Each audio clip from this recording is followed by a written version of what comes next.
अस्सलाम वालेकुम first year बेटे। Open your physics book. Chapter number 2 की एक्सरसाइज में आप लोगों को करवा रही थी। Last question that is numerical problems बेटे हम सॉल्व कर रहे थे।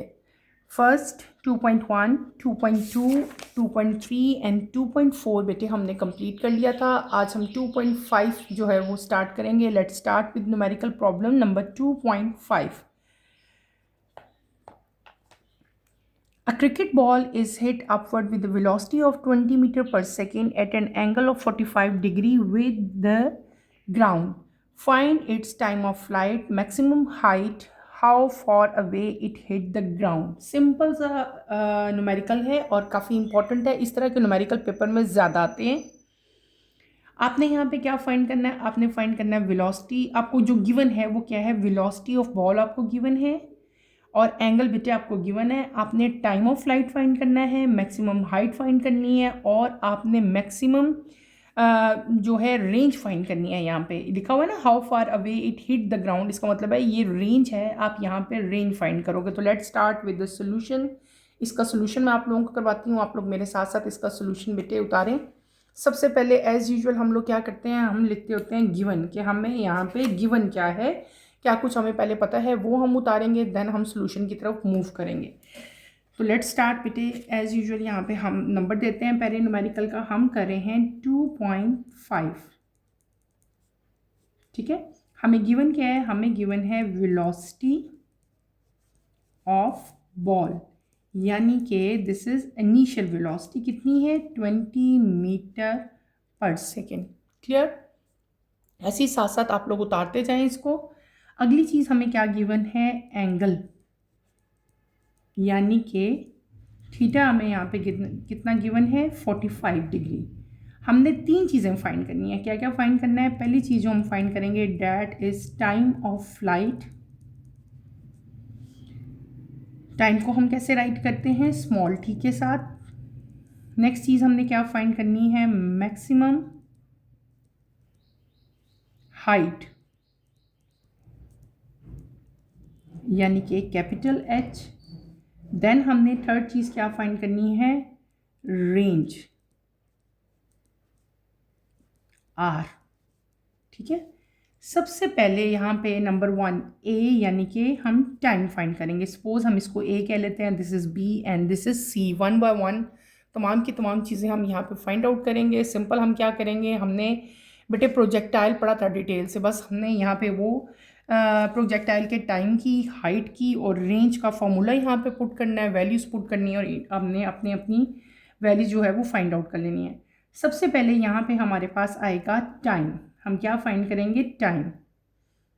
टाइम का फॉर्मूला क्या होता है? 2VI sine theta divided by G. Values put करेंगे।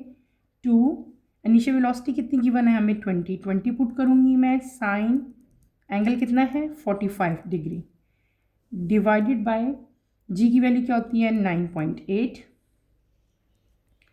साइन 2 को 20 से मल्टीप्लाई करेंगे, क्या आ जाएगा? 40। ठीक है, और 45 का साइन कितना आता है बेटा? अपनी कैलकुलेटर से आप वैल्यू जब कैलकुलेट करोगे तो 0.707 आएगा डिवाइडेड बाय 9.8। आपकी वैल्यू क्या आ जाएगी?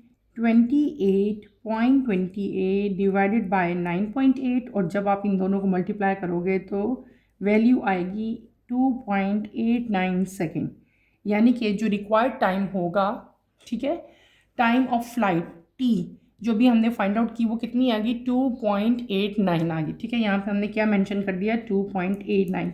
अब हम बी की तरफ मूव करेंगे। बी हमने क्या फाइंड करना है? मैक्सिमम हाइट, यानी कि एच हम यहाँ पे फाइंड करेंगे। मैंने पहले भी ऊपर लिखा था। एच किसके इक्वल होता है? H is equal to VI square sine square theta divided by 2G आएगा। ठीक है, अब यहाँ पे हम वैल्यूज़ पुट करेंगे। v की वैल्यू क्या थी? 20 है, उसके ऊपर स्क्वायर है। इसी तरह साइन 45 का भी बेटे स्क्वायर है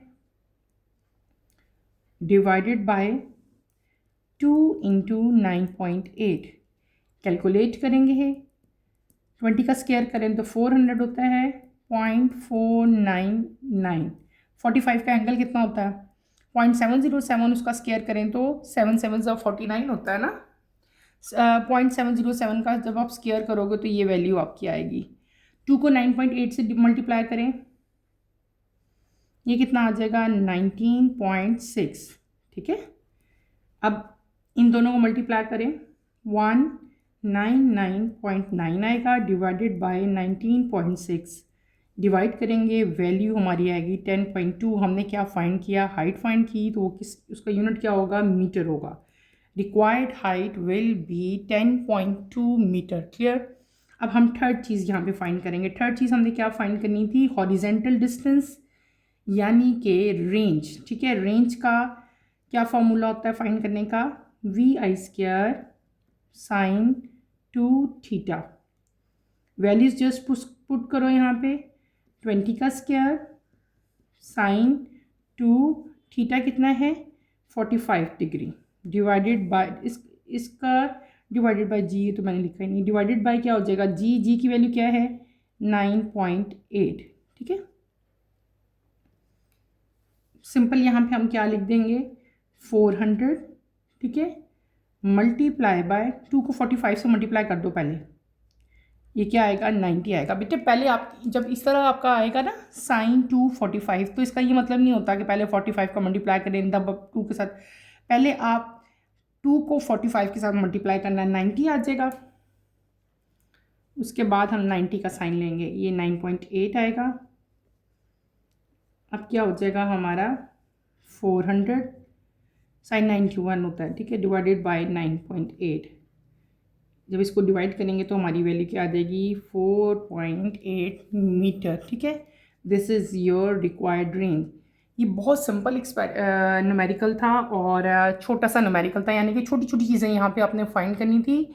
ऑलवेज रिमेंबर कि आपके पेपर में ऐसे ही न्यूमेरिकल्स आते हैं, टू द पॉइंट, जस्ट इस तरह के न्यूमेरिकल ज़्यादा आते हैं, ज़्यादा चांसेस है। ठीक है, इस न्यूमेरिकल के आगे आप लोग इंपॉर्टेंट लिख लें, 2.5 के आगे, दिस इज़ वेरी इंपॉर्टेंट, ये इंपॉर्टेंट है। यहाँ पे मैं बेटे राइट कर देती हूँ इम्पॉर्टेंट। इस तरह के न्यूमेरिकल ज़्यादा आते हैं, ज़रूरी नहीं है कि तीनों चीज़ें फाइंड करनी है, सिर्फ हो सकता है कि आपने टाइम फाइंड करना हो, या हो सकता है आपसे सिर्फ हाइट मांगी हो, या आपको सिर्फ और सिर्फ रेंज का हो। ठीक है, तो यहाँ पे हमें तीनों चीज़ें उन्होंने पूछा था, हमने क्या फाइंड कर दिया, हमने यहाँ पे टाइम फाइंड किया, देन हमने यहाँ पे हाइट फाइंड की, हाइट के बाद हमने यहाँ पे बेटे क्या फाइंड कर लिया, रेंज फाइंड कर ली। क्लियर हो गया, ये हमारा न्यूमेरिकल नंबर 2.5 कंप्लीट हो गया। Now we will move toward 2.6, अगले न्यूमेरिकल की तरफ चलते हैं। ठीक है, 2.6 की तरफ।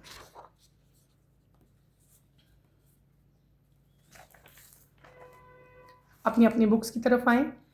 2.6, a 20-gram ball hits the wall of the squash court with the constant force of 15 Newton. If the time of impact of force is 0.5 second, find the impulse. This is also very simple numerical. आपको यहाँ पे maths given है, आपको force दी हुई है, और आपको time भी यहाँ पे गिवन है। आपने क्या फाइंड करनी है, फाइंड द इम्पल्स, आपने इम्पल्स फाइंड करना है। ठीक है, आप यहाँ पे एज यूजुअल क्या लिखेंगे, पहले हम लोग लिख लेते हैं डाटा, यानी कि हमें जो चीज़ गिवन है हम पहले उसको राइट करेंगे, देन हम इसका सोल्यूशन करेंगे। हम कर रहे हैं बेटे 2.6 आपको गिवन क्या है, पहले मैं यहाँ पे लिख लेती हूँ, मास ऑफ बॉल हमें गिवन है, यानी कि इसको स्मॉल m से हम राइट करेंगे, कितना है 20 ग्राम है। ग्राम जब भी आपका होगा, ग्राम को आपने किलोग्राम में कन्वर्ट करना होता है, 0.02 kg। ठीक है, इसको 1000 से डिवाइड कर लेना तो वो चेंज हो जाएगा किस में, किलोग्राम में। उसके बाद सेकंड चीज़ जो आपको यहाँ पे गिवन है वो क्या है, constant force, CONS, constant force बेटे हमें गिवन है, यानी कि कैपिटल F हमें गिवन है, कितना गिवन है 50 न्यूटन। थर्ड चीज़ हमें क्या गिवन है, टाइम इंटरवल, स्मॉल t कितना है 0.50 सेकेंड। हमने फाइंड क्या करना है, इम्पल्स, कैपिटल I हमने फाइंड करना है। अच्छा, जब आप लोग डाटा लिख लेते हो ना, डाटा लिखने से भी आपका क्वेश्चन बहुत इजी हो जाता है, आपको फ़ौरन समझ आ जाती है कि यार M गिवन है, F गिवन है, T गिवन है, I फाइंड करना है, तो फ़ौरन से पहले आपके दिमाग में जो है ना वो फार्मूला आ जाता है कि यहाँ पे हम कौन सा फार्मूला यूज़ करेंगे। यहाँ पे हम फार्मूला यूज़ करेंगे I is equals to F into T, ठीक है। तो सिंपल आपने वैल्यू यहाँ पे पुट करनी है, आपको मैथ्स की तो यहाँ पे ज़रूरत है ही नहीं है। आप क्या करोगे, f की वैल्यू क्या है 50 है, टाइम की वैल्यू क्या है 0.50, इन दोनों वैल्यूज़ को आप मल्टीप्लाई करेंगे तो आपकी वैल्यू क्या आ जाएगी 25। और इम्पल्स का यूनिट क्या होता है, फोर्स का यूनिट क्या है न्यूटन, टाइम का यूनिट क्या है second, Newton second is the unit of impulse and this is your required answer. अगर बेटे आपका जो क्वेश्चन है, कोई भी जो भी क्वेश्चन होता है, जब आप आंसर लिखते हो ना, आंसर का एक नंबर होता है। सपोज यहाँ पे हमारे पास 25 न्यूटन सेकेंड का एक नंबर था, लेकिन अगर आपने 25 लिखा है, न्यूटन सेकेंड नहीं लिखा, तो यूनिट अगर नहीं लिखोगे तो यूनिट के मार्क्स आपके कट जाएंगे, ठीक है। इसलिए आपने यहाँ पे यूनिट लाजमी लिखना होता है। अगले न्यूमेरिकल की तरफ चलते हैं 2.7 की तरफ, ठीक है। 2.7 की तरफ आए। A ball is kicked by a footballer. The average force on the ball is 240 Newton and the impact lasts for a time interval of 0.25 second. A. Calculate change in momentum. B. State the direction of change in momentum. आपके पास यहाँ पे क्या given है, average force आपको given है, दूसरी चीज़ आपको क्या गिवन है टाइम इंटरवल। आपने क्या फाइंड करना है, चेंज इन मोमेंटम यानी कि डेल्टा पी आप लोग फाइंड करोगे। और फिर आपका बी पार्ट है, आपने डायरेक्शन भी बतानी है कि चेंज इन मोमेंटम की डायरेक्शन क्या है वो भी आप यहाँ पे बताएंगे। यानी कि इस क्वेश्चन के दो पार्ट हैं, part A and part B, 1 by 1 इसके दोनों पार्ट्स में आपको कंप्लीट करवाऊंगी। Let's start with the solution of 2.7। 2.7 का पार्ट ए पहले हम लोग यहाँ पे लिख लेते हैं। हमें गिवन क्या है, फोर्स कैपिटल एफ हमें गिवन है, कितनी है 240 न्यूटन। दूसरी चीज़ हमें टाइम दिया हुआ है, टाइम स्मॉल टी से राइट करते हैं, टाइम कितना है 0.25 सेकेंड। हमने क्या फाइंड करनी है, दो डिफरेंट क्वेश्चन है। पहले मैं पार्ट ए करवा रही हूँ। पार्ट ए में हमने क्या फाइंड करना है, डेल्टा पी, ठीक है। Calculate the change in momentum. Change in momentum है, चेंज का मतलब मोमेंटम तो आपको पता है पी होता है, चेंज लिखा हुआ है इसका मतलब है डेल्टा पी। आप लोग डेल्टा का मतलब क्या होता है, चेंज, तो यहाँ पे हम डेल्टा पी फाइंड करेंगे। पार्ट ए करवा रही हूँ, कैसे फाइंड करेंगे, ये वाली इक्वेशन यूज़ करेंगे, F is equals to delta P divided by T. Delta P find करना है, डेल्टा पी बाई टी इधर आएगा तो ये क्या हो जाएगा, एफ इंटू टी हो जाएगा। जस्ट वैल्यूज पुट करो, 240 मल्टीप्लाई बाय 0.25, आपकी रिक्वायर्ड वैल्यू क्या आ जाएगी 60। इम्पल्स का यूनिट यहाँ पे लगाएंगे और साथ हम टाइम का लगा देंगे, तो क्या यूनिट बन जाएगा, केजी मीटर पर सेकेंड, ठीक है। This is your required unit. तो चेंज इन मोमेंटम बेटे क्या हो जाएगी, change in momentum will be 60 kilogram पर सेकेंड, ठीक है। अब इसका आता है बी पार्ट। इसी क्वेश्चन का बी पार्ट भी था हमारे पास। बी पार्ट क्या था, state the direction of change in momentum. Change in momentum की डायरेक्शन आपने बतानी थी। आप यहाँ पे क्या लिखोगे, the direction of change in momentum is same as the direction of applied force, ठीक है। मैं यहाँ पे लिख देती हूँ, and the direction of change in momentum,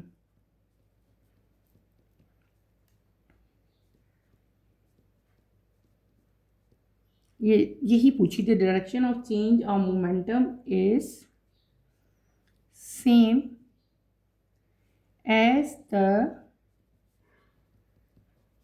direction of the applied force, ठीक है। आप यहाँ पे यही राइट करेंगे।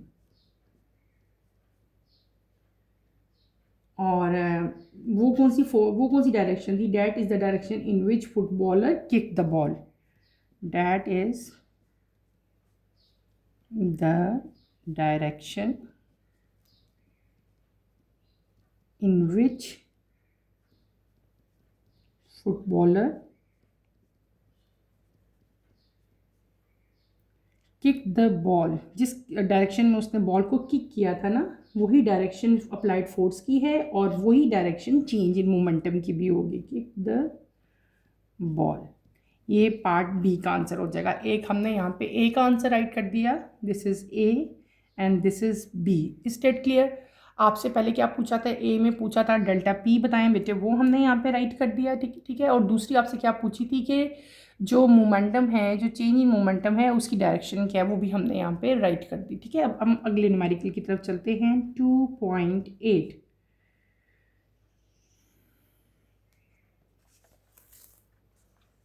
2.8 की तरफ आओ। An aeroplane is moving horizontally at the speed of 200 meter per second at the height of 8 kilometer or 8 at the height of 8 kilometer to drop a bomb on the target.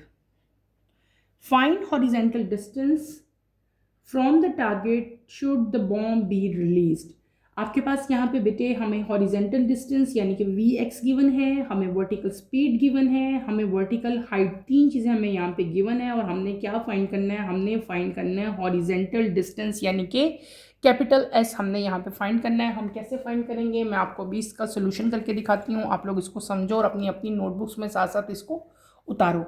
पहले हम लोग क्या लिख लेते हैं, गिवन हमें क्या चीज़ है, गिवन हम यहाँ पे लिख लेते हैं हॉरिजॉन्टल स्पीड। हॉरिजॉन्टल स्पीड को हम कैसे राइट करेंगे, Vx कितनी गिवन है, 200 मीटर पर सेकेंड। ठीक है, ये देखो बेटे 200 metre per second move horizontally है ना, तो हॉरिजेंटल स्पीड होगी। दूसरी चीज़ यहाँ पे हमें क्या गिवन है, वर्टिकल स्पीड।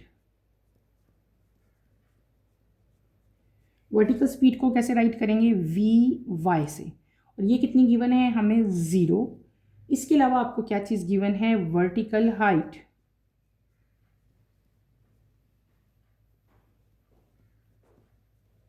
वर्टिकल हाइट यानी कि कैपिटल Y, वो कितनी गिवन है हमें 8 किलोमीटर। इसको हम लोग मीटर में कन्वर्ट कर लेंगे, 8000 मीटर हो जाएगा। ठीक है।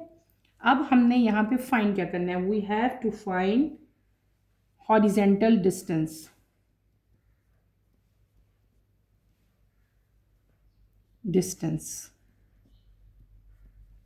यानी कि कैपिटल एस हमने फाइंड करना है। कैसे फाइंड करना है, सिंपल, यहाँ पे हमने इक्वेशन अप्लाई करनी है, कौन सी, सेकंड इक्वेशन ऑफ मोशन। लेकिन सेकंड इक्वेशन ऑफ मोशन हम किस फॉर्म में फाइंड करेंगे, इन द फॉर्म ऑफ या in the term of vertical component of velocity. तो यहाँ पे मैं क्या लगाऊंगी, एस लगाऊँ, वाई लगाऊंगी एस की जगह। Y is equals to VIY T plus half GT²। ठीक है, समझ आ गई है ना। सेकेंड इक्वेशन ऑफ मोशन है, लेकिन इसको मैंने किस टर्म्स में लिखा, in term of vertical components of velocity लिख दिया। वाई हमें यहाँ पे गिवन है, कितना वर्टिकल हाइट हमें दी हुई है, कितनी 8000, हम इसकी वैल्यू यहाँ पे प्लेस करेंगे। VI हमें कितना गिवन है, VIY हमें 0 दिया है, हम यहाँ पे 0 अप्लाई करेंगे। टाइम हमने नहीं गिवन, यहाँ पे हम क्या लिखेंगे, 1/2, इधर लिखेंगे हम 9.8 और यहाँ पे हम क्या लिख देंगे, T²। जस्ट कैलकुलेशन करेंगे हम। ठीक है, ये स्क्वायर है ना, स्क्वायर ख़त्म करने के लिए आपको पता है इस साइड पे हम क्या लेंगे, अंडर रूट ले लेंगे। ठीक है, तो ये सारी वैल्यूज़ इधर आ जाएंगी आपकी। ये क्या हो जाएगा, 8000 और इस ये 2 यहाँ पे डिवाइड है, उधर आके क्या हो जाएगा, मल्टीप्लाई हो जाएगा। ठीक है, 9.8 यहाँ पे मल्टीप्लाई हो रहा है, इस साइड पे आके क्या हो जाएगा, डिवाइड हो जाएगा। और ये T है, 0T तो 0 होता है ना, और इस T का स्क्वायर ख़त्म करने के लिए हम अंडर रूट लेंगे, तो ये सिंपल T रह जाएगा। ठीक है, और इन दोनों को मल्टीप्लाई करके 9.8 से आप डिवाइड करो, जो आंसर आएगा उसका आपने क्या करना है, स्क्वायर रूट लेना है। तो आपकी वैल्यू क्या आ जाएगी, 40.40 सेकेंड। तो आपकी T की वैल्यू कितनी आ गई, T की वैल्यू कितनी आ जाएगी हमारी, 40.40 सेकेंड। यानी कि रिक्वायर्ड टाइम जो हमारा होगा, horizontal distance from the target, या हमें अभी क्या पता चला है, ओनली हमने यहाँ पे टाइम फाइंड कर लिया। अब हम डिस्टेंस फाइंड कर लेंगे। डिस्टेंस कैसे फाइंड करते होते हैं, डिस्टेंस फाइंड करते हैं S is equals to VT। अब बेटे देखो, आपके पास V भी था और अब आपके पास T भी आ गया। ठीक है, इसलिए हमने यहाँ पे पहले टाइम फाइंड किया। टाइम फाइंड करने के लिए हमने second equation of motion use की थी। ठीक है, इसी को आगे कंटिन्यू करेंगे हम। टाइम हमने क्या कर लिया, फाइंड कर लिया। अब आपने क्या फाइंड करना है, हॉरिजेंटल डिस्टेंस, ठीक है, जो हमें ऑलरेडी इधर गिवन था कि आप लोग फाइंड करेंगे, वो हम फाइंड करेंगे। हमने क्या करना है, इधर हॉरिजेंटल डिस्टेंस यानी कि कैपिटल एस हम फाइंड करेंगे। उसके लिए क्या इक्वेशन यूज़ करोगे, V X multiply by T. V X बेटे आपको गिवन थी, मैंने शुरू में आपको लिख दी थी 200 थी, और टाइम अभी हमने फाइंड कर लिया। टाइम कितना हमारे पास आया है, 40.40। इन दोनों को मल्टीप्लाई करो तो हमारी रिक्वायर्ड वैल्यू क्या आ जाएगी, 8080 मीटर। डिस्टेंस है तो डिस्टेंस मीटर में होता है, तो horizontal distance covered by the bomb is 8080 metre. Is it clear. अगले न्यूमेरिकल की तरफ चलते हैं, 2.9। ठीक है, 2.9 की तरफ बेटे मूव करते हैं। Why does range r of a projectile remain the same when the angle of projectile change from theta to theta dash is equals to 90 minus theta? Also show that for complementary angles of projection the ratio r by r dash is equals to 1. हमें यहाँ पे दो angle बेटे given है, एक हमें angle given है theta और एक एंगल हमें गिवन है थीटा डैश। ठीक है, थीटा डैश यहाँ पे इन्होंने बता दिया किसके इक्वल है, 90 माइनस थीटा के। आपने इसमें दो चीज़ें फाइंड करनी है, दो चीज़ें हमसे पूछी हुई हैं। एक चीज़ हमसे पूछी हुई है, show that ranges are same for angle theta and theta dash. ठीक है, दूसरी चीज़ आपसे यहाँ से क्या पूछी है उन्होंने, show that complementary angle R by R dash जो है वो 1 के इक्वल होते हैं। ये चीज़ आपने प्रूव करनी है। तो let start with the solution of 2.9। 2.9 बेटे अब हम करेंगे, 2.9 की तरफ आप आ जाएं। यहाँ पे पहले हम क्या मेंशन कर लेते हैं, गिवन कर लेते हैं। हमें यहाँ पे क्या दिया हुआ है, फर्स्ट एंगल। यहाँ पे हम मेंशन करेंगे फर्स्ट एंगल हमें क्या दिया है, थीटा। फिर हम यहाँ पे क्या करेंगे, सेकेंड एंगल। सेकेंड एंगल हमें क्या दिया हुआ है, थीटा डैश, कितना है, 90 माइनस थीटा। ठीक है, हमने फाइंड क्या करना है, यहाँ पे हमने दो चीज़ें फाइंड करनी है। एक हमने फाइंड करनी है रेंज, शो डैट आपको पूछा हुआ है, show that ranges are same for angle, कौन सा एंगल बेटे, थीटा एंड थीटा डैश। ठीक है, दूसरी चीज़ आपसे इस क्वेश्चन में क्या पूछी है, complementary angles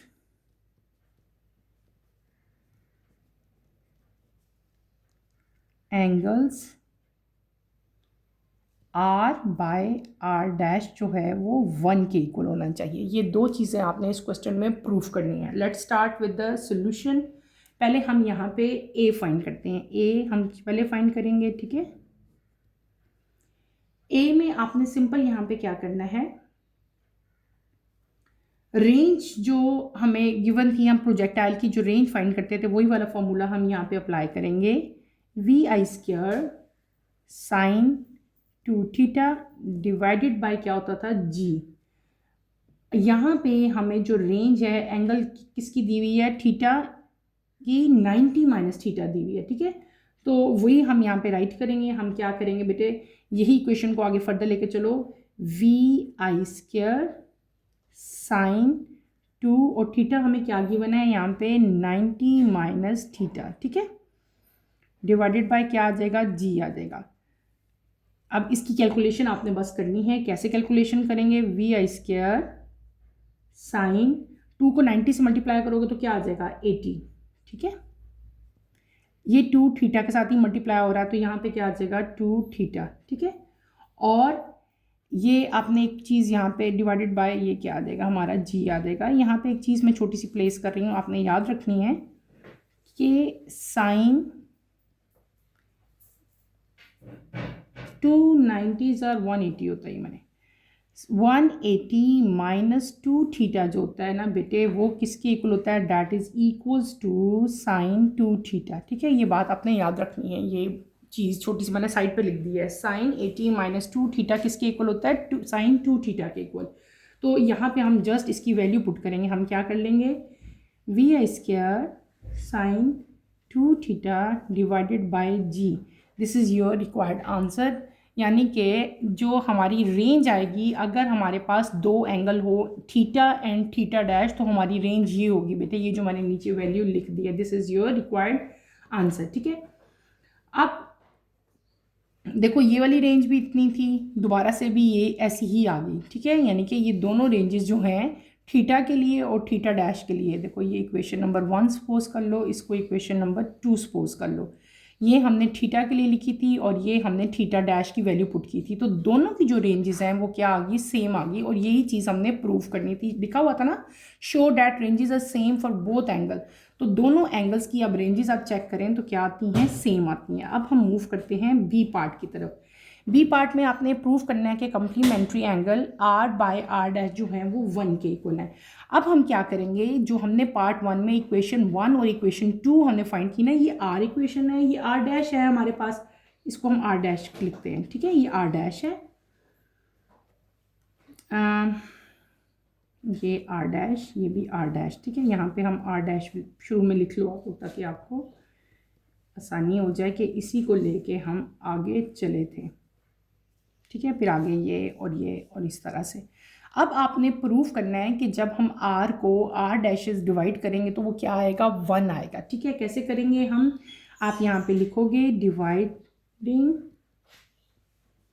equation 1 by equation 2। Equation 1 को इक्वेशन 2 से आपने यहाँ पे डिवाइड कर लेना है। ठीक है, कैसे डिवाइड करना है, R by R dash. R की वैल्यू क्या आई थी हमारी, पहले हम आर की वैल्यू यहाँ पे पुट करेंगे, ये आर की वैल्यू है, ये आर डैश की वैल्यू है। ठीक है, ये आपने बस यहाँ पे पुट कर देनी है। हम क्या करेंगे, V I sine 2 theta divided by G divided by, next यहाँ पे हम आर डैश की वैल्यू प्लेस कर लेते हैं। क्या वैल्यू है हमारे पास, वी आई, इसके ऊपर स्क्वायर है, V I square sine 2 theta divided by G. Just मैंने इनकी क्या की, वैल्यूज प्लेस की, ये दोनों एक दूसरे से कट गई। ठीक है, तो हमारे पास क्या आ जाएगा, R by R dash is equals to 1। और हमने यही चीज़ स्टार्ट में प्रूव करनी थी कि आर बाय आर डैश जो है वो 1 के इक्वल आता है, और बेटे ये 1 के इक्वल ही आ गया। क्लियर हो गया, बहुत ईजी न्यूमेरिकल था, थोड़ा सा ज़रा कॉम्प्लिकेटेड था लेकिन था ईजी। ओके, इसको एज इट इज़ ही आप लोगों ने उतारना है अपनी अपनी नोटबुक पे और ऐसे ही इसको करना है। अगले न्यूमेरिकल की तरफ चलते हैं हम। 2.9 हमने कर लिया, नेक्स्ट की तरफ मूव करते हैं। 2.10 देखिए बेटे, a trolley of mass 1 kilogram moving the velocity of 1 meter per second collide with the similar trolley at rest। दो पार्ट्स हैं इसके। After collision the first trolley come to rest whereas the second start moving with the velocity of 1 meter per second in the same direction। show that this is an example of elastic collision। B है, after the collision they stick together and move away with the velocity of 0.5 meter per second। show that it is an example of inelastic collision। आपके पास यहाँ पे simple question है, हमें given क्या है बेटे, हमें यहाँ पे गिवन है मैस 1। ठीक है, इसके अलावा मैस 2, दो ट्रॉलीज है ना, एक फर्स्ट ट्रॉली हम कह लेंगे, एक को हम सेकंड ट्रॉली कर लेंगे। दोनों ट्रॉलीज का हमें मैस गिवन है यहाँ पे। इसके अलावा आपको वेलोसिटी भी गिवन है, फर्स्ट ट्रॉली की बिफोर कोलिजन और सेकेंड ट्रॉली की भी बिफोर कोलिजन जो है आपको यहाँ पे वेलोसिटी गिवन है। आपने फाइंड क्या करना है, आपने फाइंड करना है कि अगर हमारी वेलोसिटी v1 0 है या v2 जो है वो 1 है, तो कोलिजन जो है हमारी इलास्टिक होनी चाहिए। यानी कि अगर फर्स्ट ट्रॉली जो है वो रेस्ट में आ जाती है, where as second trolley move with velocity 1, यानी कि एक वेलोसिटी अगर आपके पास 0 हो और एक वेलोसिटी 1 हो तो इलास्टिक कोलिजन होनी चाहिए। ये चीज़ आप प्रूव करोगे। सेकेंड में आपसे क्या पूछा हुआ है कि कोलिजन जो है वो इन इलास्टिक है। किस तरह से, जब कोलिजन होगी और दोनों ट्रॉलीज जो हैं दे स्टिक टुगेदर और मूव अवे, एक दूसरे से अवे चली गई हैं, तब जो कोलिजन आपकी हुई है वो इन इलास्टिक होनी चाहिए। ठीक है, तो लेट्स सॉल्व दिस न्यूमेरिकल। ठीक है, इजी ही है, मुश्किल नहीं है, 1 बाय 1 हम करेंगे। पहले हम यहाँ पे बेटे गिवन लिख लेते हैं 2.10। 2.10 में करवा रही हूँ, हमें गिवन क्या है यहाँ पे, mass of trolley 1, first trolley लिख लेती हूँ मैं यहाँ पे, फर्स्ट ट्रॉली m1 m1 हम इसके मास को कह लेते हैं। m1 कितना है 1 kg हमें दिया हुआ है, ठीक है। इसी तरह वेलोसिटी दी हुई है, वेलोसिटी ऑफ फर्स्ट ट्रॉली,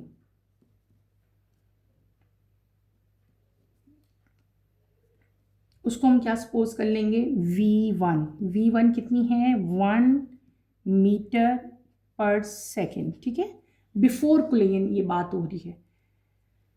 दूसरी क्या चीज़ है, सेकेंड ट्रॉली का मास है, सेकेंड ट्रॉली यानी कि m2। सेकेंड ट्रॉली का मास हमें कितना गिवन है यहाँ पे, ये भी 1 kg है। और वेलोसिटी भी इसकी हम लिख लेते हैं, वेलोसिटी कितनी गिवन है हमें,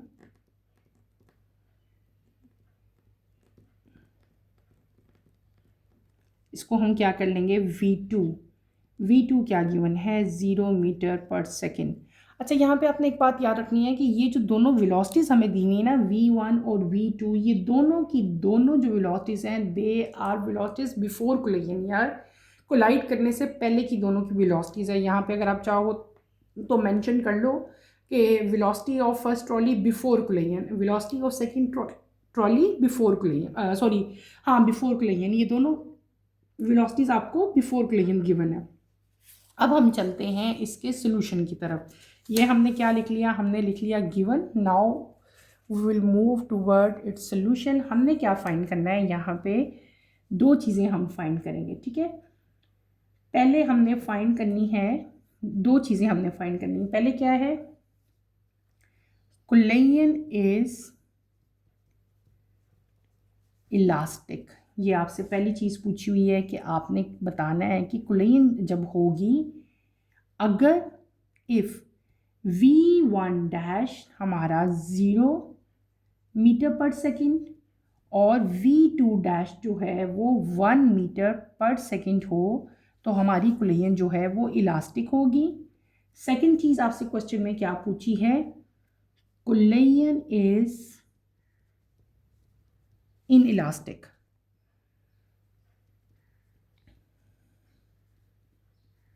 ठीक है। इफ़ VF यानी कि final velocity 0.5 metre per second हो, तो ये दो आपने दोनों चीज़ें यहाँ पे प्रूव करनी है। 1 बाय 1 हम इनको प्रूव करेंगे। आप लोग यहाँ पे इसको ऑब्जर्व करो और मेरे साथ साथ बेटे क्वेश्चन अपना कंप्लीट करो। पहले हम यहाँ पे ए सपोज कर लेते हैं, ये हमारा ए पार्ट है, पहले हम ए पार्ट करेंगे, देन हम सेकेंड की तरफ मूव करेंगे। पहले हम इस चीज़ को प्रूव करेंगे कि कोलाइजन जो है वो हमारी इलास्टिक है। तो यहाँ पे हम लिख लेते हैं फॉर इलास्टिक कोलाइजन, वही डाटा हम यहाँ पे पुट करेंगे। आपको पता है मोमेंटम ऑफ द सिस्टम जो है वो कंजर्व रहनी चाहिए, और कंजर्वेशन ऑफ यहाँ पे हम क्या यूज़ करेंगे, कंजर्वेशन ऑफ एनर्जी। कौन सी एनर्जी बेटे, काइनेटिक एनर्जी। ये इक्वेशन हमने पढ़ी हुई थी, सारी डिटेल से मैंने आपको पढ़ाई थी। यहाँ पे हम क्या लिखेंगे, initial kinetic energy. Kinetic energy किसके इक्वल होती है, 1/2 m1 v1 square plus 1/2 m2 v2 square, ठीक है। पहले हम ये फाइंड करेंगे, इसकी वैल्यूज पुट करें। 1/2 m1 कितना है 1, v1 कितना है 1, ऊपर क्या आएगा स्क्वायर, 1/2 m2 क्या है 1, v2 क्या गिवन है 0। जस्ट वैल्यूज पुट की हैं मैंने। अब मैं यहाँ पे कैलकुलेशन कर लेनी है। कैलकुलेशन बहुत इजी है, आप लोग खुद कर सकते हो। 1 1 ज़ा 1, 1 1 ज़ा 1, और इसको जब डिवाइड करेंगे, ठीक है, इसी तरह 0 0 ज़ा तो 0 होता है, 1 0 ज़ा 0 होता है, 1/2 और 1/2 आ जाएगा। तो जब आप इनको प्लस करोगे तो your required value will be 0.5 joule, यानी कि इनिशियल काइनेटिक एनर्जी हमारे पास कितनी आ जाएगी, 0.5 जूल आ जाएगी। इसको हमने सपोज कर लेना है, ये हमारी फर्स्ट वैल्यू है। पहले हमने क्या कर लिया, इनिशियल। अब हम क्या फाइंड करेंगे, फाइनल काइनेटिक एनर्जी, ठीक है। ये कैसे फाइंड करेंगे, ये भी ऐसे ही फाइंड करनी है। 1/2 m1 v1 डैश करेंगे, यहाँ पे क्या करेंगे 1/2 m2 v2 डैश, और m1 v1 स्क्वायर है ना, तो यहाँ पे आप लोग क्या करोगे बेटे, स्क्वायर भी प्लेस करोगे, जैसे यहाँ पे हमने स्क्वायर लिखा। अब इनकी वैल्यूज पुट करनी है आपने। जस्ट 1/2 1 v1 डैश क्या है 0, यहाँ पे क्या करेंगे 1/2, m2 क्या है 1 है, और v2 डैश क्या है वो भी हमारे पास, ये देखो मैंने ऊपर लिखा था v2 डैश क्या है 1 है, मैं यहाँ पे 1 लिखूँगी। कैलकुलेट करो इनको तो आपकी वैल्यू क्या आएगी 0.5 जूल। इसको हम सपोज कर लेंगे ये हमारी सेकेंड वैल्यू है। अब आप गौर करो यहाँ पे, आप देखो हमारी इनिशियल काइनेटिक एनर्जी और फाइनल काइनेटिक एनर्जी दोनों जो है वो सेम है। इसका मतलब क्या हुआ कि इनिशियल मोमेंटम और फाइनल मोमेंटम जो है वो सेम है। यहाँ पे हम लिखेंगे initial kinetic energy is equals to final kinetic energy. ये चीज़ प्रूफ होगी ना, ठीक है। और इसका मतलब क्या होता है, इनिशियल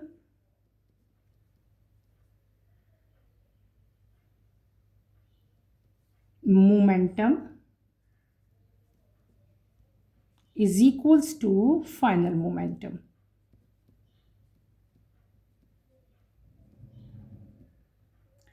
ठीक है, इसका मतलब क्या हो गया कि काइनेटिक एनर्जी जो है वो सिस्टम की कंजर्व हुई है।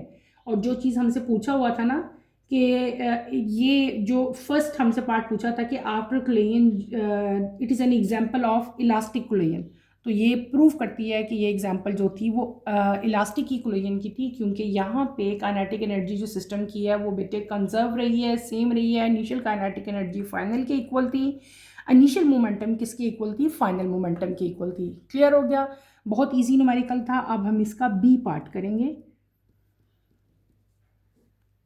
बी पार्ट में हम लोग क्या करेंगे, पहले हमने किया फॉर इलास्टिक कुलेन, इसको अंडरलाइन कर देते हैं।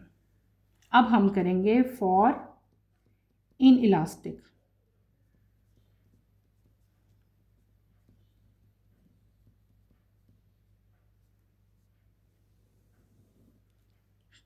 सेम वैसे ही करना है। यहाँ पे हमारे पास अब क्या, एक चीज़ यहाँ पे चेंज होगी, हमारे पास जो कॉमन वेलोसिटी होगी वो क्या हो जाएगी, यहाँ पे वी एफ हो जाएगी। ठीक है, कॉमन वेलोसिटी हम यहाँ पे क्या ले लेंगे, उसको हम सपोज कर लेंगे वी एफ। और वी एफ कितनी आपको दी हुई है, मैंने ऊपर भी लिखा है, यहाँ पे मैंने मेंशन किया था V F is equal to 0.5 metre per second, यही यहाँ पे हम लेंगे। और दूसरा क्या है कि जब कुलेन हो जाती है बेटे, हमने इन इलास्टिक कुलेन के लिए अब फाइंड करना है कि आफ्टर कुलेन बॉडीज जो हैं, जो क्वेश्चन में नंबर 2 पार्ट हमसे पूछा हुआ था, आफ्टर कुलेन बॉडीज यानी कि m1 और m2 जो हैं दे stick together and move away with common velocity. Common velocity के साथ वो एक दूसरे से अवे चली जाती हैं, और कॉमन वेलोसिटी हमें कितनी दी हुई है 0.5 मीटर पर सेकेंड दी हुई है। इस केस में v1 डैश जो है वो v2 डैश के इक्वल, यानी कि दोनों कॉमन वेलोसिटीज़ के साथ एक दूसरे से मूव किए हैं, अवे चले गए हैं, यानी कि v1 डैश v2 डैश जो है वो किसके इक्वल होगी, vf के इक्वल होगी। ठीक है, अब बिल्कुल पहले की तरह हमने इसको सॉल्व करना है। यहाँ पे हम लिखेंगे इनिशियल काइनेटिक एनर्जी किसकी इक्वल होनी चाहिए बेटे, वैसे ही करूँगी 1/2 m1 v1 square plus m2 v2 square. Values put करेंगे 1/2 1 का स्क्वायर प्लस 1/2 1 और 0 का स्क्वायर। जब इन सबको आप कैलकुलेट करोगे तो आपकी रिक्वायर्ड वैल्यू कितनी आएगी, 0.5 जूल आ जाएगी। हम इसको सपोज कर लेते हैं इक्वेशन नंबर, ये वैल्यू नंबर 3, क्योंकि पहले हमने 1 और 2 किया था ना, तो इसको हम लोग 3 वैल्यू सपोज कर लेंगे। अब हमने क्या फाइंड करना है, अब हमने फाइंड करना है final kinetic energy. Final kinetic energy भी ऐसे ही हम फाइंड करेंगे, लेकिन फाइनल काइनेटिक एनर्जी को आप लोग इस तरह, क्योंकि यहाँ पे जो v1 डैश है वो v2 डैश के इक्वल है, और v2 डैश जो है यानी कि आफ्टर कुलेन होता है ना v1 डैश आफ्टर कुलेन, तो यहाँ पे जो v1 और v2 है वो किसके इक्वल है, vf के इक्वल है। इसलिए यहाँ पे थोड़ा सा चेंज आ जाएगा। अब क्या हो जाएगा 1 + 1.5 का स्क्वायर। ठीक है, क्योंकि दोनों की अब वेलोसिटी सेम हो गई है, तो यहाँ पे हमने कौन सी इक्वेशन यूज़ की है, हमने यूज़ किया 1/2 mvf स्क्वायर। क्या यूज़ कर ली, 1/2 mvf स्क्वायर वाली यहाँ पे मैंने वैल्यू पुट की है। और m हमारे पास m टोटल क्या है, m होता है में आ जाएगा m1 + m2। m1 plus m2 कर लिया और vf की वैल्यू क्या दी हुई है आपको 0.5, वो मैंने प्लेस की और इसका हमने स्क्वायर ले लिया। जब हम इसको कैलकुलेट करेंगे तो हमारी रिक्वायर्ड वैल्यू क्या आ जाएगी, 0.25 जूल आ जाएगी। अब ये जो वैल्यू आई है इसको हम सपोज कर लेते हैं वैल्यू नंबर 4, ये हमारी 4th वैल्यू है। लेकिन यहाँ पे अगर आप लोग देखो, गौर करोगे तो initial kinetic energy is not equal to final kinetic energy. ये इनिशियल थी और ये फाइनल थी, इन दोनों की वैल्यू सेम नहीं आई, बल्कि क्या आया है कि इनिशियल काइनेटिक एनर्जी जो है वो ग्रेटर है as compare to final kinetic energy के। ठीक है, ये हमारा रिजल्ट आया है। इसका मतलब क्या हुआ कि ये जो सेकंड चीज़ आपसे पूछी हुई थी कि आफ्टर कोलिजन जब वो स्टिक किए और दोनों एक दूसरे से ट्रॉलीज मूव अवे होगी विद वेलोसिटी ऑफ 0.5 सेकेंड, इसका मतलब है कि ये जो हमें एग्जांपल दी थी, this is the example of inelastic collision.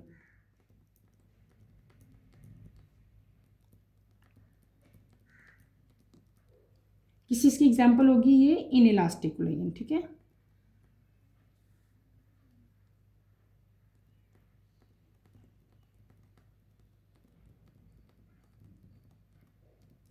Clear.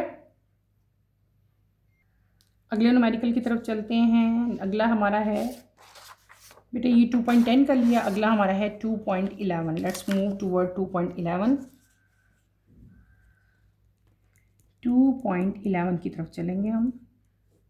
ठीक है, बुक की तरफ आओ। 2.11 को हम रीड करते हैं। A railway wagon of mass आपको गिवन है, मूविंग विद द वेलोसिटी आपको गिवन है, collide with another wagon, एक और वैगन के साथ उसकी कोलिजन होती है जिसका मैस आपको डिफरेंट दिया हुआ है, लेकिन वो एट रेस्ट पे थी, मूव नहीं कर रही थी, यानी कि उसकी इनिशियल वेलोसिटी कितनी हुई, 0 होगी। दे stick together and move of together. ठीक है, फाइंड देयर कंबाइंड वेलोसिटी। आपने इनकी अब कंबाइंड वेलोसिटी बतानी है। बहुत इजी है ये बेटे। हम एज यूजुअल पहले क्या लिखेंगे, पहले हम लिखेंगे गिवन के, हमें इस क्वेश्चन में गिवन क्या है।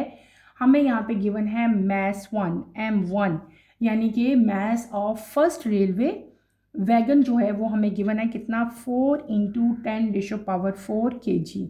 दूसरी चीज़ हमें क्या गिवन है, v1। बेटे मैं ये आपको बता रही हूँ ओरली, आप लोग खुद इसको नोट कर लो। v1 क्या होती है, velocity of first railway wagon before collision, यानी कि कोलिजन अभी नहीं हुई थी तो उसकी कितनी वेलोसिटी थी, 3 मीटर पर सेकेंड। अब हम पढ़ेंगे m2 हमें गिवन है। m2 क्या है, mass of second railway wagon, वो कितना हमें दिया हुआ है, 2 × 10⁻⁴। उसके बाद आपको दी हुई है velocity of second railway wagon before collision, ये भी बिफोर कोलिजन है, ये भी बिफोर कोलिजन है, तो इसको हम क्या कहेंगे, v2 हमें कितनी दी हुई है, वो रेस्ट पे थी, इसका मतलब है कितनी होगी, 0 होगी, 0 मीटर पर सेकेंड। क्लियर हो गया, ये हमारा गिवन हो गया। हमने यहाँ पे क्या फाइंड करना है, we have to find combined velocities. ठीक है, हम यहाँ पे कंबाइंड वेलोसिटी फाइंड करेंगे। कंबाइंड वेलोसिटी मतलब vf।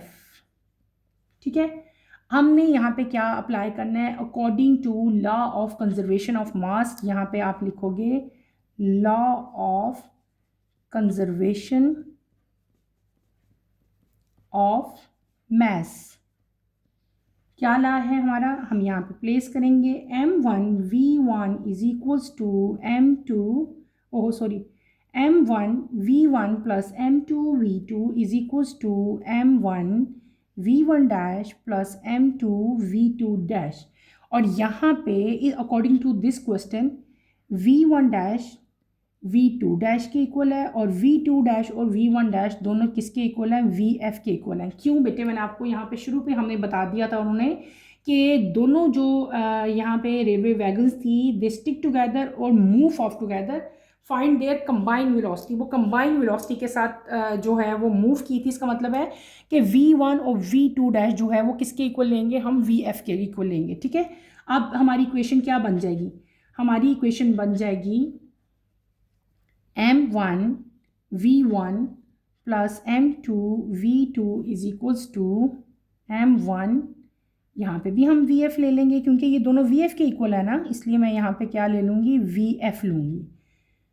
अब क्या हो जाएगा, m1 v1 plus m2 v2 बेटे, यहाँ पे भी vf है, यहाँ पे भी vf है, तो मैं क्या करूँगी, vf को कॉमन ले लूँगी और इन दोनों को ब्रैकेट में कर देते हैं, ठीक है। vf को हमने कॉमन ले लिया। यहाँ पे अब आपने वैल्यूज पुट करनी है। m1 कितना है उसकी वैल्यू लिखो, v1 कितनी है, हमें 3 दी हुई है, ठीक है। इसी तरह 2 मल्टीप्लाई बाय 10⁴, v2 हमें क्या गिवन है, 0 गिवन है। वैल्यूज प्लेस की, m1 कितनी है, 4 इंटू 10⁴ प्लस 2 इंटू 10⁴, और vf कितनी है वो आपने फाइंड करनी है, ठीक है। कैलकुलेट करें सारी वैल्यूज़ को, तो आपकी रिक्वायर्ड वैल्यू आएगी 12 इंटू 10⁴।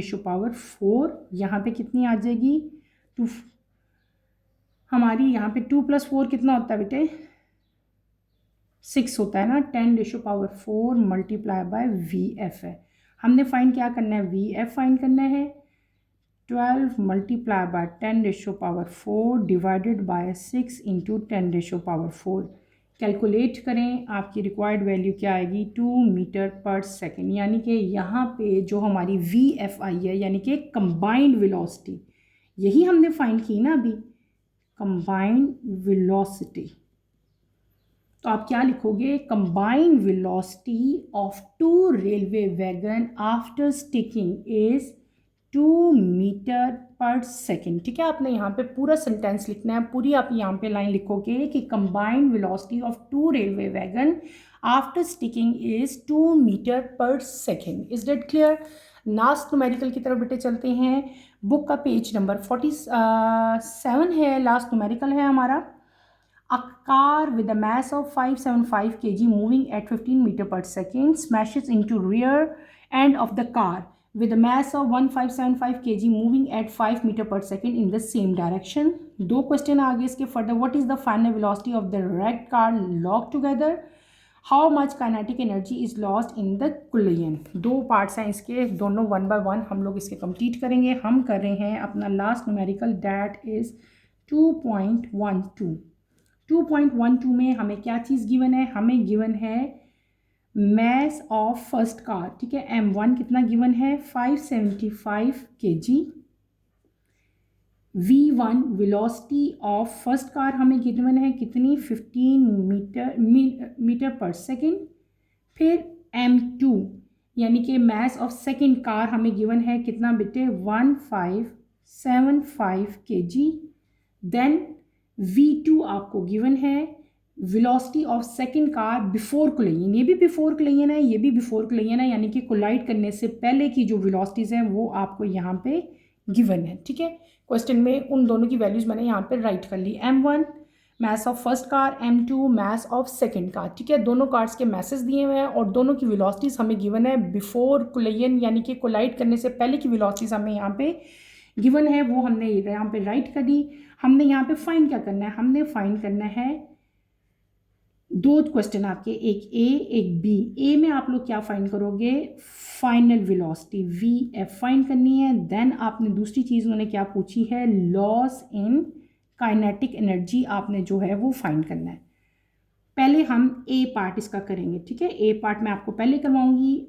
ए पार्ट में हमने यहाँ पे क्या लिखना है, लॉ ऑफ कंजर्वेशन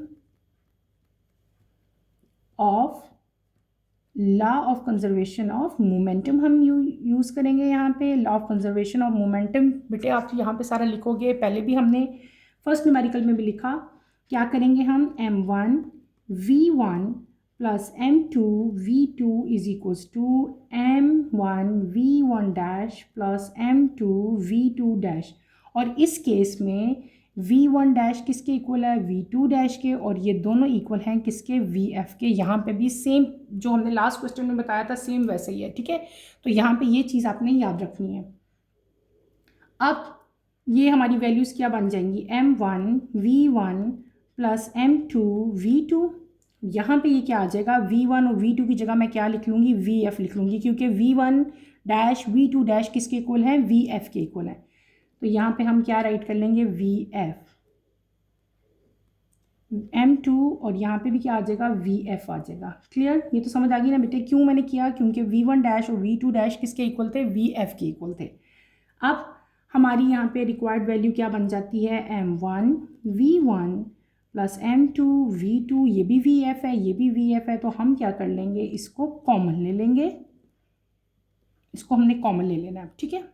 अब आगे आपने क्या करना है, सिंपल यहाँ पे हमने वैल्यूज़ प्लेस करनी है, ठीक है। वैल्यूज़ हमें ऑलरेडी गिवन है, यहाँ पे सारी वैल्यूज़ मैंने लिखी हुई हैं, वही वैल्यूज़ मैं अब यहाँ पे उतारूँगी, ठीक है।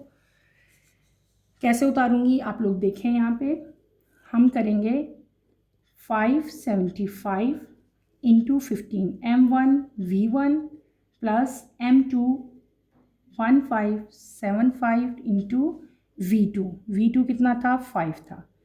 m1 कितना है 575, m2 कितना है 1575 और साथ vf हमने फाइंड करना है। कैलकुलेट करो सबको, तो ये वाली वैल्यू हम इधर ले आते हैं। अब ये नीचे जाके डिवाइड हो जाएगी और ये दोनों ऊपर आ जाएंगी। इनकी जब इन दोनों को मल्टीप्लाई करके प्लस करोगे तो आपकी रिक्वायर्ड वैल्यू कितनी आएगी, 1650, और इन दोनों को प्लस करने से हमारे पास क्या आ जाएगा, 2150। जब इनको आप कैलकुलेट करोगे तो आपकी रिक्वायर्ड वैल्यू क्या आएगी, मीटर पर सेकेंड, ठीक है। 7.67 metre per second is your required value, ठीक है। ये आपने क्या फाइंड कर लिया, आपने फाइंड कर लिया फाइनल वेलोसिटी वी आपने फाइंड कर लिया, ठीक है। क्या आ गई हमारी, ये आ गई। ये हमारा ए पार्ट कंप्लीट हुआ। अब हम चलेंगे बी पार्ट की तरफ। बी पार्ट हमारा क्या था कि लॉस इन काइनेटिक एनर्जी कितना हुआ, काइनेटिक एनर्जी में कितना लॉस आया, वो हमने अब राइट करना है। यहाँ पे कैसे राइट करेंगे, initial kinetic energy is equals to, पहले हम इनिशियल करेंगे फिर हम फाइनल करेंगे, 1/2 m1 v1 square plus 1/2 m1 v2 square, ठीक है।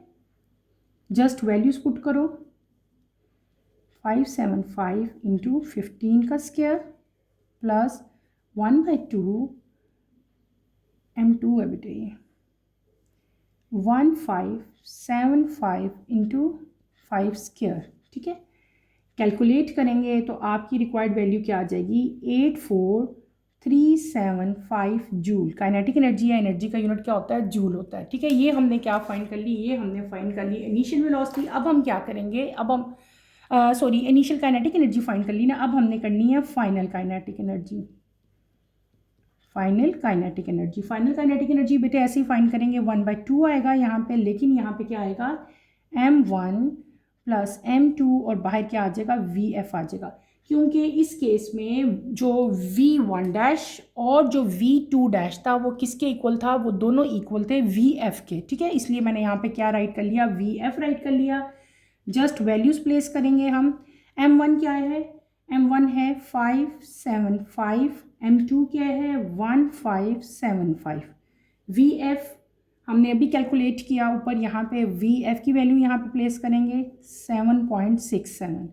सबको कैलकुलेट करो तो आपकी वैल्यू क्या बनती है, 63241 जूल, ठीक है। ये आपकी फाइनल काइनेटिक एनर्जी बन जाती है। ये क्या बनी हमारी इनिशियल, ये क्या बन गई, फाइनल बन गई। अब हमारे पास इनिशियल काइनेटिक एनर्जी और फाइनल काइनेटिक एनर्जी दोनों आ गए। हम क्या करेंगे बेटे, अब हम फाइंड करेंगे, हमसे क्वेश्चन में क्या पूछा था, लॉस इन काइनेटिक एनर्जी कितना हुआ, लॉस इन काइनेटिक एनर्जी कितना हुआ। तो जब लॉस हम फाइंड करते हैं तो हम क्या करेंगे, लॉस का मतलब होता है change in delta kinetic energy, और डेल्टा काइनेटिक एनर्जी किसके इक्वल होता है, kinetic energy initial minus kinetic energy final, यानी कि डेल्टा काइनेटिक एनर्जी किसके इक्वल होता है, इसकी इक्वल होता है। अब आपने इन दोनों की बस वैल्यूज पुट करनी है। पहली वैल्यू क्या आई थी हमारी, 834,375 आई थी, दूसरी क्या आई थी 63241 आई थी। सब्ट्रैक्ट करें, आपकी रिक्वायर्ड वैल्यू क्या आएगी, 21133 जूल। साइंटिफिक नोटेशन फॉर्म में लिख देते हैं, 2.11, 4 डिजिट पीछे लेके आई हूँ पॉइंट, तो क्या आ जाएगा 10⁻⁴ आ जाएगा जूल। एनर्जी का यूनिट जूल होता है ना, इसलिए मैं यहाँ पे जूल राइट कर रही हूँ। अब हमारे दोनों रिजल्ट आ गए। ए हमसे क्या पूछा हुआ था, उन्होंने फाइनल वेलोसिटी हमसे पूछी थी। फाइनल वेलोसिटी बेटे हमारी कितनी आ गई, 7.67 मीटर पर सेकेंड, और बी में उन्होंने हमसे क्या पूछा था, ए और बी, ठीक है। बी में हमसे क्या पूछा था, लॉस इन काइनेटिक एनर्जी, ठीक है। ये क्वेश्चन दो पार्ट्स थे, दोनों में डिफरेंट चीज़ें हमसे पूछी थी ना। तो लॉस इन काइनेटिक एनर्जी कितना आ गया, 2.11 इंटू 10⁴ जूल। क्लियर हो गया।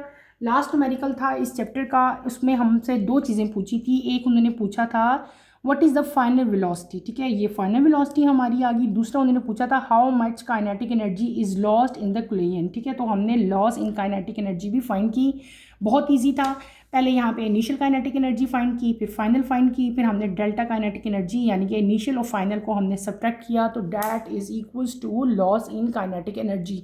ये हमारे चैप्टर 2 के बेटे हमने न्यूमेरिकल सारे के सारे, मैंने आपको टोटल यहाँ पे 12 न्यूमेरिकल्स थे, मैंने आपको 12 के 12 न्यूमेरिकल्स कंप्लीट करवा दिए। अब हमारी एक्सरसाइज कंप्लीट होगी। एक्सरसाइज में हमारे पास जितने भी क्वेश्चन थे, एमसीक्यूज थे, शॉर्ट क्वेश्चन आंसर्स थे, कंस्ट्रक्टिव रिस्पॉन्स क्वेश्चन थे, कम्प्रीहेंसिव क्वेश्चन थे, एंड इन द एंड हमारे पास न्यूमेरिकल प्रॉब्लम्स थे। बेटे मैंने आपको सारे के सारे क्वेश्चन कंप्लीट करवाए। आई होप कि आपको समझ आ गई होगी, लेकिन इसके बावजूद भी अगर आपको लगता है कि कहीं आपको कन्फ्यूजन है, कहीं आपको प्रॉब्लम है, कोई न्यूमेरिकल ऐसा आपको समझ नहीं आई, तो feel free to ask any question. यहीं पे अपना टॉपिक मैं ख़त्म करूँगी। इंशाल्लाह कमिंग लेक्चर में हम नेक्स्ट चैप्टर की तरफ मूव करेंगे। कमिंग लेक्चर की नोटिफिकेशन के लिए आप चैनल को शेयर करें, लाइक करें और सब्सक्राइब करें, और मुझे यहीं पे इजाज़त दें। इंशाल्लाह नेक्स्ट लेक्चर में आपसे दोबारा मुलाकात होगी। टिल देन अल्लाह हाफिज़ फर्स्ट ईयर, टेक केयर बेटे, अपना ख्याल रखिएगा। अल्लाह हाफिज़।